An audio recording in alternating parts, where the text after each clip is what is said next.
Hello everyone! Today we're going to be making one of Wisconsin's very important pollinators, the honeybee.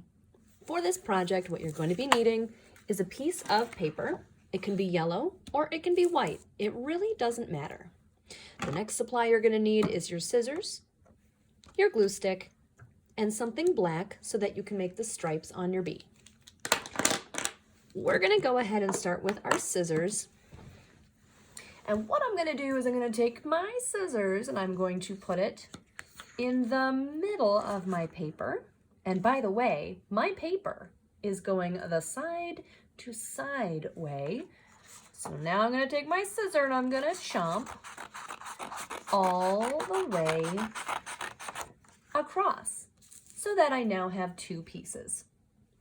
I'm going to take one of these pieces and set it off to the side.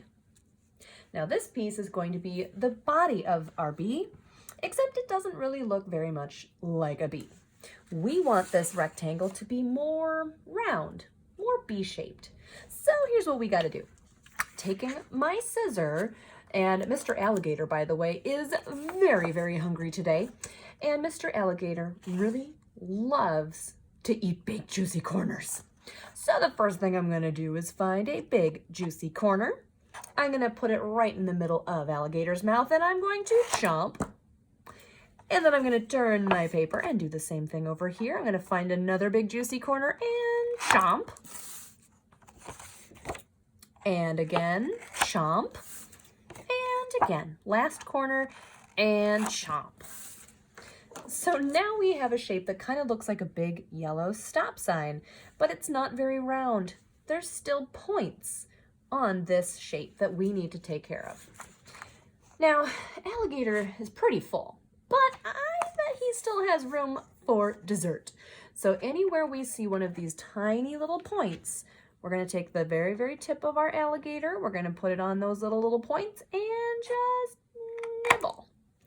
He's only going in for dessert, so he only wants to take very teeny tiny bites and nibble.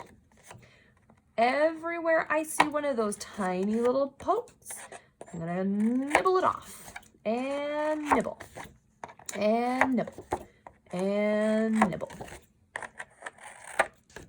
So I'm gonna go all the way around, and now my bee looks more like a bee, but it's missing something.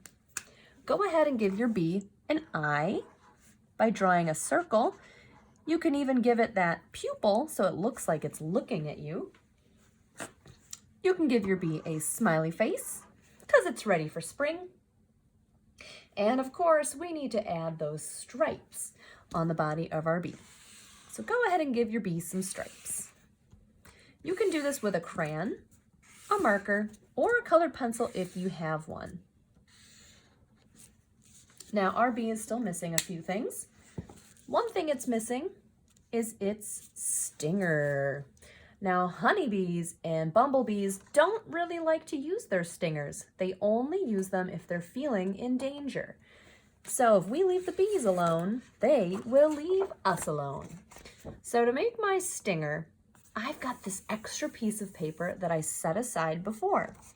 I'm going to go ahead and use this piece of paper that I set aside, and I'm going to cut a nice triangle shape out of this for the stinger of my bee. I'm going to go ahead and open up my glue stick, put a little glue on here, and stick it onto my bee. All right, now the next thing our bee needs is some wings. I'm going to use that other piece of paper that I used from before, and I'm going to cut out two wing shapes, and I'm going to curve the top. It kind of looks like a letter U. This is one of my wings. Now I'm going to make another one.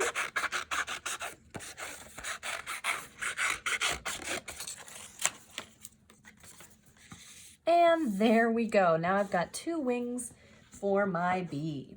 The last thing you can do is if you want to color in the stinger or if you wanted to add stripes, that is completely up to you. All right, everyone, great job transforming this rectangle into the shape of your bee and cutting out all the other parts of your bee. I'm excited to see what you create, and I'll see you next time.